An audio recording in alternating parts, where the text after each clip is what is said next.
Frag Radio.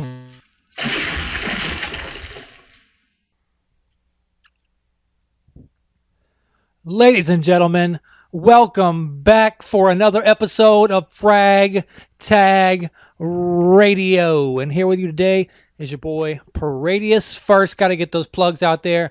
First of all, Appy Gamer. Appy Makes You Happy is on Android, iOS, Windows Store as well, I believe, as well as Game News and Reviews, which is on Android and iOS. And then Game On, shouts to Troy, which is on iOS and Windows Phone. So there you go. 3 great apps. Absolutely free. Get all your gaming news from them. And you can also catch us at Twitch, Twitter, YouTube, TuneIn, Stitcher Radio, iTunes, fragtagradio.com, pretty much everywhere. So with that out of the way, time for Forza Horizon 3 review. So I've been playing it for about 5 days or so now, and really enjoying it. Moving the location to Australia this time was such a great decision because it just opened up so many different types of terrain. I mean, you've got rainforest, desert, beaches, urban areas, mountains, oases, swamps. I mean, there's just a little bit of everything in there, which makes for some really great both racing, both on and off road. There's just so many different possibilities there going on. So first of all, of course, the regular races and then sprint races and championship races, all that stuff has returned. The big difference with Forza Horizon 3 this time is blueprint races, where as since you're the boss of the festival this time, you can set up your own events via these blueprints, and you can choose, the location, the drive difficulty, the type of weather, the time of day, how many laps, so many different customization options you can use for making your own event, as well as a poster to go along with it to advertise it, etc. And then you can play your own event, and you can share it as well to where it's public, so anybody else who plays the game can check out your event as well. If people on your friends list will be able to play events that you make, and vice versa, which I thought was really cool addition. And that goes for the online co-op as well. Adventure mode, when you get together with 4 friends, y'all play co-op together. Y'all can play through blueprint races together, which I guess they're calling like a campaign type of thing. Blueprint races are just a great addition. So on top of that, the barnyard cars from Forza Horizon 2 are back. There are 15 of them to discover. Every once in a while, you'll get a little something on their radio talking about, I heard about one in this area, and it'll mark a general area on your map for you to search to go find one. Glad to see those back. There are like these boards scattered all around the map to where you can crash through them, and if you crash through them, you'll get a travel discount bonus or an XP bonus depending on the board. PR stunts, you can do those to get credits and XP and fans. Showcase events, which make a return from Forza Horizon 2, which are the over-the-top events. Like in Forza Horizon 2, there was one where you were racing a train. And this one, there's like a giant helicopter that's got a car suspended beneath it, and you're racing against that thing while it's flying to the end of the track. That's really cool. Bucket list challenges, which challenge you to reach certain speeds or do certain type of things in specific vehicles.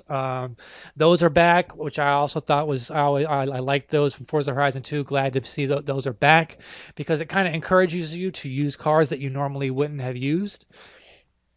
See me, I'm a Lamborghini type of guy. And when I play games like this, I usually stay in my comfort zone with the different Lamborghinis, or Ferraris. I like Ferraris too. But so it kind of gets me to try out some of those off-road vehicles or trucks or other sports cars that I normally don't use. So exotics, everything.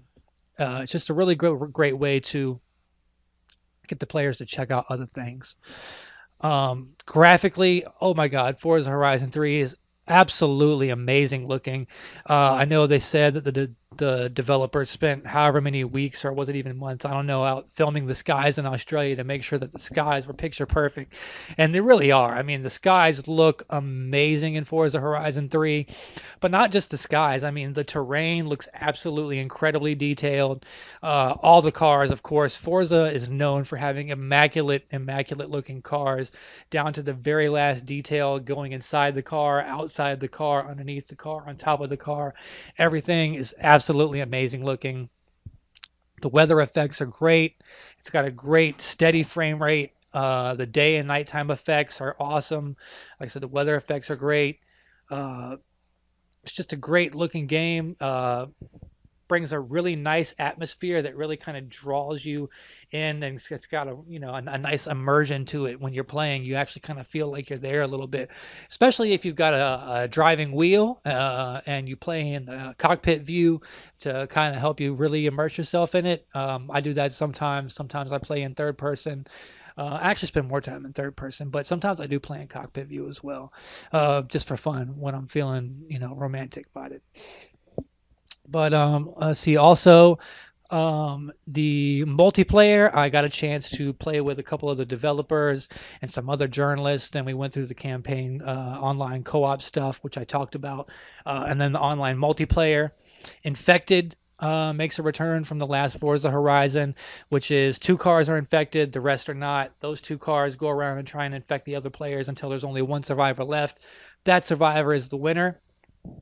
Also king. There are one or two cars that are king, depending on how many cars are in the match. And you want to try and hit the king to take the crown from them and be king for as long as you can. And this bounces around back and forth until time runs out. Once time runs out, whoever was king the longest gets first place, and so on and so forth down the line. And then a new addition for Forza Horizon 3 is this flag capture mode, where different colored flags spawn on the map. They got like blue, red, cyan, and other different color flags. And then you try and race to it and pick it up. And as soon as you pick it up, you will see a color coded spawn or a goal on the map for you to take that flag to and score a goal. And if you're able to, boom, you score a point. But you got to watch out for other cars on the way, because any car that runs into you on the way, boom, steals the flag from you, and they can score the goal. And you missed out, so you got to go back out, try and grab another flag, do it again. It's really hectic, cool, awesome stuff. Um, when you're playing in a giant group, it's got the same type of matchmaking from the last Horizon, Horizon 2. There's four races or different types of, it could be a race and then king and then infected and then they capture the flag as this type of cars. And then once it's over, then boom, it comes up to a vote screen, these type of cars, these type of cars, these type of cars, and these time events. And then you vote on which one you want, and whichever one gets the most votes wins, and then boom, that's the next type of cars y'all are using and the type of event that you're using. And you can go on like that forever or drop out whenever you feel like it. So definitely a lot of fun to be had in the multiplayer in Horizon 3. There are over 350 cars, which I think there was like 315 or so in the last one when it first came out. And it's not including DLC cars for Horizon 2. So you're looking at it like 35 to 40 more cars in this one than there was in Forza Horizon 2. Also, the map is double the size of Horizon 2. So, and that's great considering all the different type of terrains that you can traverse in this one here. And I guess the last thing to talk about, the biggest change is you being the boss of the Horizon Festival this time. The last two Horizons, you were a contestant and you got like these bracelets to kind of move you up in the ranks as you played through. This time, you're the boss. You can tackle things and in any way you see fit. You start out with one festival location, like a hub base, and then as you play races, you gain XP, credits, and fans. And the more fans you have, that lets you rank up either your Horizon Festival or open a new festival, location, or it'll unlock the next showcase event. So you definitely want to be constantly gaining more and more fans to unlock more Horizon Festival locations. or more showcase events, or to upgrade one of your current locations. And like I said, you get gain fans by not only by winning races, but you can do rival races against rival drivatars, actual real people rivals. Like I said, the rival stuff from the last Horizon has come back as well as clubs. The clubs have come back. Wheel spin from Horizon 2. Whenever you level up, you get a free wheel spin, and then boom, there are certain cars that are exclusive to the wheel spin that you can only get by spinning the wheel. And if you don't get a car, then you'll get some credits, and if you're a VIP, you get double the credits. Um, and then also skill points from Horizon 2 are back. You go to the skill shop and you've got a festival boss category for upgrading that, a skills category for upgrading your skills, and then an instant gratification tab, which you can pump skill points into that to get instant credits or instant XP or whatever. But yeah, so you not only get fans from the races and the rivals and the bucket lists and like that, just crashing into boards, running through speed traps. The speed traps are back. If you get a 1-star, 2-star, or 3-star, you'll gain fans. And so you want to try and 3-star all those traps because you'll get the most fans from 3-starring the speed traps by going through them as fast as possible, doing all the different types of events, the championships.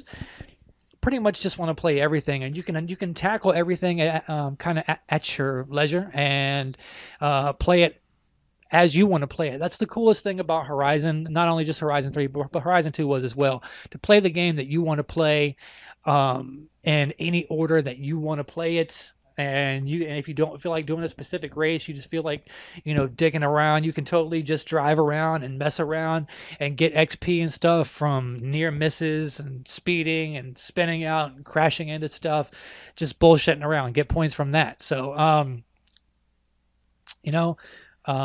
with the drivatars and the single player experience and the 4-player co-op campaign adventure stuff, and then the 14 or however many players, 16 player multiplayer, as long as it's 14 or 16, one of those two. It's just so much replayability there, especially with the user created content. And not only the blueprints, but in the user-created paint jobs and vinyls as well, which you can use to customize your cars. All the customization options, which are in every single Forza game, not just Horizons, but the Motorsports, are there for you to upgrade your cars, tune them up down to the finest details there.